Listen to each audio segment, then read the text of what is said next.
नेताओं की मान रहे हैं बस। अभी लाइव चला हो तो उसने यहाँ पे फोन कर दिया और फिर उन्होंने बढ़ाना चाहूँगा दस बार बात कर रहे हैं। और डायरेक्टर को पीछे से इससे पहले जब मैं वहाँ पर गया फोन पे बोल रहा था कि बाहर निकालने से पहले 2 लोग आ गए, मैं कैसे निकालता बाहर, इसको बोल रहा हूँ। हाँ, को रिपोर्ट दे रहा हाँ, और डायरेक्टर को 10 मिनट और लेट होते हम तो वो निकाल देते निकाल देते हैं। दिया था। ये 1 घंटे पहले का काम ही है कि वो 3-4 टेस्ट लिखे तो वो हो नहीं। ठीक है, और अभी डिस्चार्ज कैसे हो गया? आदमी एडमिट है, अब बोलते हैं दोबारा एडमिट का जाओ पेपर बनाओ। मैंने कहा हम क्यों बनाए, बनाओ तुम बनाओ, सही बात। बनाओ, स्टेशन में लेके जाओ जहाँ लेके जाना है, वहाँ पर देखते हैं हम कहाँ पर एडमिट करते हो, किस बेड अलॉट करते हो, वो बेड पे चलाओ। नहीं माना कि चलो यहाँ पे दिक्कत है, वार्ड में शिफ्ट कर दो ना। वार्ड में शिफ्ट करना है जो कह रही है समूह को भाई इलाज की आवश्यकता है और आप डिस्चार्ज कर रहे हैं। मामला ठंडा करना चाह रहे हैं ना वो, कि यहाँ से भीड़ खत्म हो जाएगी, मामला ठंडा। ऐसे में तो और बढ़ेगा ना, मामला ठंडा होने के बजाय और बढ़ जाएगा और बड़ी रात। मैं ये कह रहा हूँ, ये सरकारी हॉस्पिटल है, एम्स है, इस तरह के मामले यहाँ आते रहते हैं, लेकिन इनको उसको हैंडल करने का तरीका होना चाहिए। और तरीका ये है कि वो राजनीति में न फंसे, वो इलाज की जगह इलाज करें और बाकी उनको किसी से लेना देना। भाई वो बीमार है, उसका पेट टूटा हुआ है, जबड़ा फ्रैक्चर है, उसको एडमिट कर रहे हैं, कौन आता फिर यहाँ? फिर थोड़ी हम लोग मतलब नहीं, सही बात। हम लोग पुलिस चौकी को घेरते हैं, मुख्यमंत्री को घेरते हैं, यहाँ थोड़ी आते हैं।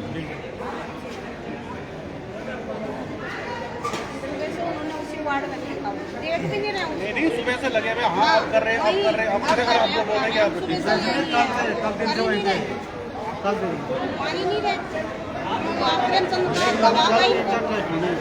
ना कल तो उन्होंने बोला कि अभी सूजन वगैरह कि अभी नहीं हुआ, कल इनका वो ये बोला आज एक चीज़ है, इनकी रिपोर्टें वगैरह ना किसी और डॉक्टर को भी भेज के जरा वो भी कर लेना, पता चला कि इलाज ही नहीं हो रहा है वहाँ। ये भी जरूरी है। नहीं इधर से नहीं जाना है, नहीं जाएंगे। मेरी बात सुनो, हम बाहर अंदर से बाहर आ गए और हमको एडमिशन का कागज दिखाइए, तब हम यहाँ से जाएंगे। बैठने के लिए नहीं बैठेंगे नहीं हम। 5 मिनट का काम है, 5 मिनट का काम है हमारा काम। आप लोग अपना काम आराम से करो, आप लोग और लोग खड़े ऐसा है, हम भी जानते हैं हम यहाँ पे खड़े हैं, आप अपना काम कीजिए, हम अपना काम करिए, ठीक है? आप लोग भी हमारे वार्ड में शिफ्ट नहीं कीजिए, नहीं नहीं हम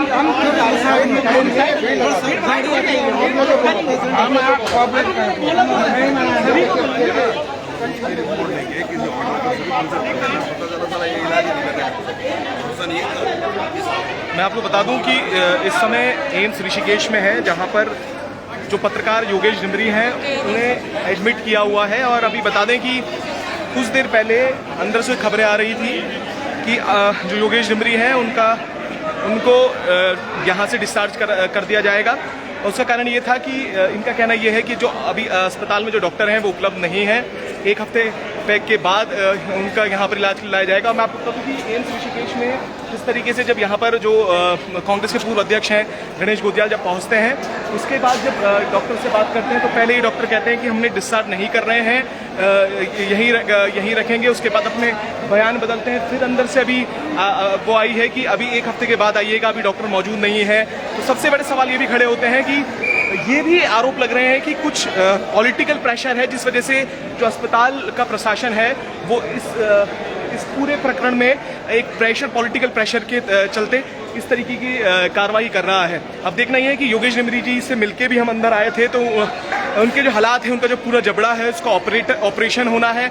और उसके बाद इनका यहाँ पर जो तमाम जो लोग पहुँचे हुए हैं उनका कहना है कि वो डिस्चार्ज नहीं करना चाहते, वो जब तक उनका ऑपरेशन नहीं हो जाता उन्हें एम्स में ही रखा जाए।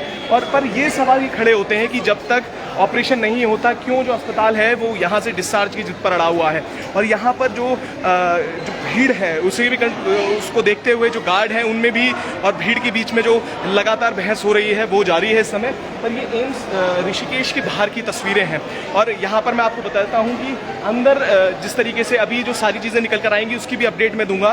पर अभी यही चर्चा चल रही है कि आखिर ये जो डिस्चार्ज वाला खेल चल रहा है, योगेश डिमरी जी की हालत जो है अभी ठीक नहीं है और ये भी बताया गया उनके जो माँ बाप द्वारा उनके पैर में भी फ्रैक्चर है और तमाम जो चोटें हैं और उनका जो घर है वो तीसरी मंजिल पर है। तो ऐसी चीज़ें नहीं की जाए, उन्हें अस्पताल में ही रखा जाए। पर उसके बावजूद भी ये जो पुलिस जो प्रशासन है, जो अस्पताल प्रशासन है, अभी जिद पर है कि डिस्चार्ज कर दिया जाएगा। एक शेयर जरूर करिएगा क्योंकि लाइव ये तस्वीरें आपने ये भी देखा कि पहले थाने में हम जाते हैं, उस थाने में जिस तरीके से घेराव होता है उसका पुलिस प्रशासन को रोक देती है तमाम भीड़ को। उसके बाद अब एम्स ऋषिकेश में और ये सारा प्रकरण जो है एम्स ऋषिकेश में अब शुरू हुआ है और यहाँ पर जो मौजूद लोग हैं उनकी यही है, उनकी मांग है कि उन्हें यहीं रखा जाए। अभी जो पूर्व अध्यक्ष गणेश गोदियाल जी वो भी अंदर गए हैं बात करने के लिए। अस्पताल के जो डॉक्टर्स हैं, एचओडी यहाँ पर आते हैं, एचओडी ने भी बात की है कि अभी नहीं 1 हफ्ते बाद आइएगा।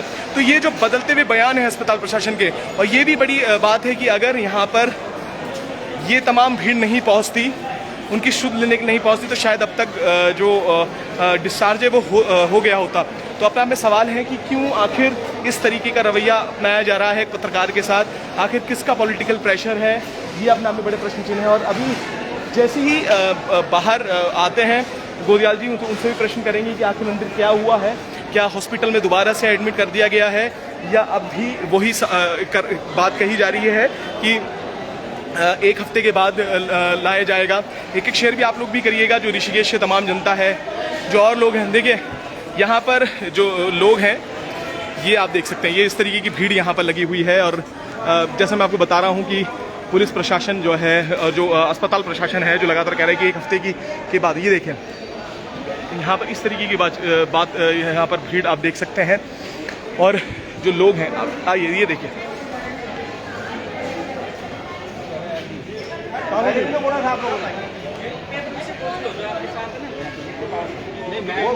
अंदर गया था। अभी जो आए थे यहाँ पर वो करे आधे घंटा लगेगा, आपने क्या हो कीजिए वो तो आधे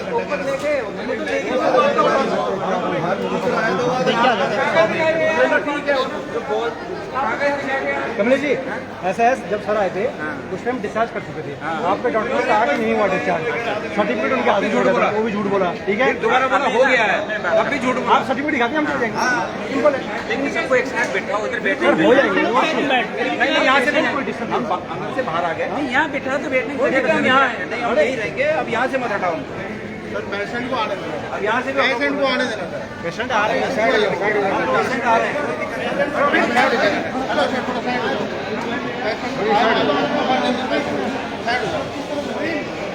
कोई बात नहीं, आप खड़े रहो। आजा अंकित,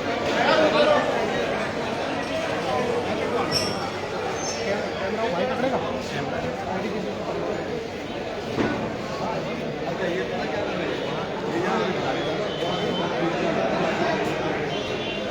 हाँ, ना वो प्रश्न भाई, हेलो भाई,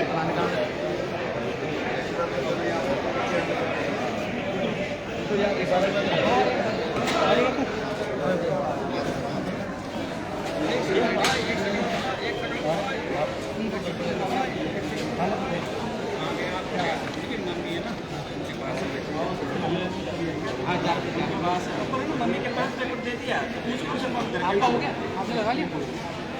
थोड़ा इधर आ जाओ। हाँ वो भी है, थोड़ा पीछे आ रहा है, बस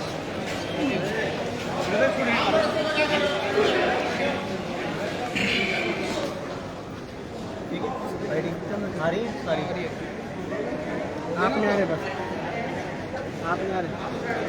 गोदियाल जी, पहले तो इस प्रकरण को लेकर आप क्या अपनी प्रतिक्रिया देंगे? पहले ये है कि प्रदेश में अपराधी जितने हैं, अपराधियों का जो है मनोबल बहुत ऊंचा हो रखा है, कानून और व्यवस्था चौपट हो रखी है। जिस प्रकार से शराब माफियाओं के खिलाफ मुहिम चलाने वाले पत्रकार को बुरी तरह पीटा गया और वो अपने जीवन का संकट पर है, उससे संघर्ष कर रहे हैं। और जिस प्रकार से कल हरिद्वार में खुलेआम दिन दहाड़े ज्वेलरी की दुकान लूटी गई, ये अपने आप में ये प्रतीत होता है कि ये सरकार का जो मकसद है सरकार का मकसद सिर्फ खनन और खनन बाबा के इशारे पर उनके अधिकारियों के अपॉइंटमेंट, उनसे जो उनके हितों की साधना होती है वो सब करना और जनता के हितों को अनदेखा करना। अब यहाँ पर किसी बड़ी विडंबना है कि एक व्यक्ति माफियाओं के द्वारा पीटा गया और उसको हॉस्पिटल में ज़बरदस्ती बाहर निकाला जाए, तो ये हम लोग सहन नहीं। जब हमें पता चला कि उसको ज़बरदस्ती डिस्चार्ज दिया जा रहा है तो सब लोग यहाँ पर आए और अब बहुत 2-3 बार की हुज्जतबाजी के बाद अब जाकर ये कह रहे हैं कि ठीक है हम दोबारा एडमिट कर रहे हैं उसको। जब तक कोई व्यक्ति स्वस्थ नहीं हो जाता हॉस्पिटल में एक बार एडमिट होने के बाद, जब तक वो पूरी तरह स्वस्थ नहीं हो जाता, बीच में हटा देना कहाँ का न्याय है, कहाँ का इंसाफ है, कहाँ का इलाज है। इस प्रकार से जो ये राजनीति माफिया प्रदेश में हावी है, राजनीतिक माफिया है, उस राजनीतिक माफियाओं के दबाव में हर तरह से लोगों को परेशान किया जाता है। इसी के खिलाफ हम लोग यहाँ पर सब आए और अब ये कह रहे हैं हॉस्पिटल वाले की कह रहे हैं कि हम दोबारा उसको एडमिट कर रहे हैं। एडमिट कर देंगे तो हम भी यहाँ से हो लेंगे क्योंकि डिस्चार्ज पहले ही बिना ट्रीटमेंट यही कर दिया गया। ये राजनीतिक लोगों के दबाव में है, निश्चित रूप में ये लोग राजनीतिक लोगों के दबाव में, यहाँ की सरकार के दबाव में। यहाँ की सरकार नहीं चाहती कि यहाँ पर ये व्यक्ति एडमिट रहे और ये लोगों को ज़्यादा पता चले कि शराब के माफियाओं ने पुलिस के संरक्षण में और इस सरकार के संरक्षण में इस पत्रकार भाई को पीटने का काम किया। तो इसलिए यहाँ से जबरदस्ती उसको डिस्चार्ज दिया जा रहा है। जी अभी ये मान भी रहे हैं कि इसका ऑपरेशन होना है और फिर भी कह रहे हैं डिस्चार्ज दे दीजिए। ये क्या बात हुई? इसमें पॉलिटिकल प्रेशर भी है क्या? इसमें पॉलिटिकल प्रेशर है, स्टेट के नेताओं का पॉलिटिकल प्रेशर है, वित्त मंत्री का प्रेशर है, प्रेमचंद अग्रवाल का प्रेशर है। प्रेमचंद अग्रवाल जी को तो खुश होना चाहिए था कि उनके विधानसभा क्षेत्र में एक ऐसा व्यक्ति है जो शराब माफियाओं के खिलाफ लड़ रहा है, उल्टा इसको जो है पिटवा रहे हैं। जी पत्रकार को चौथा स्तंभ कहा जाता है, जब चौथा स्तंभ आवाज। तो आपने सुना कि क्या बयान दिया है कि पॉलिटिकल प्रेशर भी साफ नजर आ रहा है इस पूरे प्रकरण में, और इससे ये साफ होता है कि सीधे तौर पे जो वित्त मंत्री हैं और ऋषिकेश विधानसभा के जो विधायक हैं उन पर भी प्रश्न चिन्ह उठाए हैं। और अभी लेटर की बात की जा रही है कि अगर जो डिस्चार्ज की बात जो हो रही थी उसके बाद जब गणेश गोयल जी अंदर जाते हैं और बात करते हैं एचओडी से, जो एचओडी ये कहते हैं कि एक हफ्ते बाद फिर से आना पड़ेगा, पर अब एक लेटर की बात हो रही है। उस लेटर के तहत ये बोल दिया गया है कि शायद अब वो उन्हें डिस्चार्ज नहीं करेंगे, पर वो गणेश गोयल जी ने ये साफ किया है कि जब तक वो लेटर उनके हाथ में नहीं आता वो यहीं इस अस्पताल के बाहर रहेंगे और तब तक यहीं बने रहेंगे। पर सवाल यहाँ पर यह है कि पॉलिटिकल प्रेशर किस बात का है, कि आखिर किस बात का खतरा जो वित्त मंत्री हैं उनके ऊपर जो आरोप लगे हैं उसमें किस बात का खतरा वित्त मंत्री को है कि वो डिस्चार्ज के जो योगेश डिमरी जी हैं उनके लिए लगातार प्रेशर अस्पताल प्रशासन पे बना रहे हैं। और ये बड़ा आरोप भी लगाया है वहाँ, और ये सवाल अपने आप में बड़े गहरे हैं कि आखिर ऐसा क्यों। हमारे साथ मनीष गोनियाल जी हैं जो पूरे प्रकरण में बने हुए हैं। गोनियाल जी क्या कहेंगे? अभी डिस्चार्ज की बात हुई, फिर एक अंदर से बात हुई कि एक हफ्ते बाद आना है, फिर उसके बाद हुआ कि लेटर बन गया है, ऊपर दे दिया है। क्या कहेंगे इस पूरे वाक्य को लेकर? देखिए, प्रशासन का और यहाँ के प्रेमचंद अग्रवाल जी का दबाव बन रहा है हॉस्पिटल में। अगर माने लोकप्रिय गणेश गोयल जी अगर यहाँ पर मौके में ना पहुँचते तो एक पत्रकार को डिस्चार्ज कर दिया, डिमरी जी को भी डिस्चार्ज कर दिया होता। तो आप देखिए पुलिस प्रशासन यहाँ पर खुद मौजूद हो चुके हैं, अपराधियों को ना पकड़ते हुए यहाँ इनकी सुरक्षा करने के लिए आ गए हैं। तो ये उत्तराखंड का दुर्भाग्यपूर्ण देवों की भूमि है, ये देवों की भूमि को उन्होंने खत्म कर दिया है। प्रशासन माफियाओं को संरक्षण दे रहा है, यह अंधभक्त की तरह है। बीजेपी सरकार माफियाओं को संरक्षण दे रही है, चर्चियों को संरक्षण दे रही है, महिलाओं को अपराध रोका नहीं जा रहा है इनसे। ये उत्तराखंड का दुर्भाग्यपूर्ण है। तो ये देखिए मनीष गोयल जी भी कह रहे हैं कि उत्तराखंड की दुर्भाग्य है ये, और साथ साथ अभी यहीं पर है और अभी क्या होगा वो भी देखने वाली बात है। कि डिस्चार्ज को लेकर मैं आपको फिर से बता दूं कि ऋषिकेश में जिस तरीके से एक घटना होती है उसके बाद एक पत्रकार साथी को एम्स ऋषिकेश लाया जाता है जहां पर उनके जबड़े का ऑपरेशन होना है। पर आज जब हम यहां पर पहुंचते हैं, और सबसे बड़ी बात, अगर यहां वो तमाम लोग नहीं पहुंचते तो अब तक शायद जो योगेश डिमरी है उन्हें यहां से डिस्चार्ज कर दिया जाता। तो सवाल ये भी है कि जब तक लोग यहाँ नहीं पहुंचेंगे क्या ऐसे ही हॉस्पिटल प्रशासन करेगा? जी मनीष गोयल जी कुछ कह रहे हैं? अभी मैं ये बोल रहा हूँ, अभी भी इतना दबाव बन रखा है हॉस्पिटल के ऊपर, चाहे यहाँ के मंत्री हो, यहाँ के विधायक हो, सब दबाव बांध रहे हैं कि पत्रकार को यहाँ से बाहर निकाले, डिस्चार्ज कीजिए। गणेश गोयल जी डटे पड़े हैं यहाँ पर। गणेश गोयल जी के उसमें पूरी भरभर भीड़ है और गणेश गोयल जी ने आश्वासन दे रखा है कि उनको यहाँ से डिस्चार्ज नहीं कराया जाएगा, उनको यहाँ एडमिट कराया जाएगा। देखो मैं आपको फिर अपडेट दे देता हूँ कि फिर से एडमिट करा लिया गया है और ये अंदर से जो लेटर है वो प्राप्त हो गया है। तो आपको मैं बता दूं फिर से जो लगातार मांग थी कि जिस तरीके से कि जो डिस्चार्ज की बात हो रही थी, अब अंदर से जो लेटर है वो आ चुका है कि अब डिस्चार्ज नहीं किया जाएगा। हम रिक्वेस्ट कर रहे हैं नहीं मान रहे, भेजने के लगे ठीक है ना, भेजना चाहते हैं कि आप लोग चलो थैंक यू।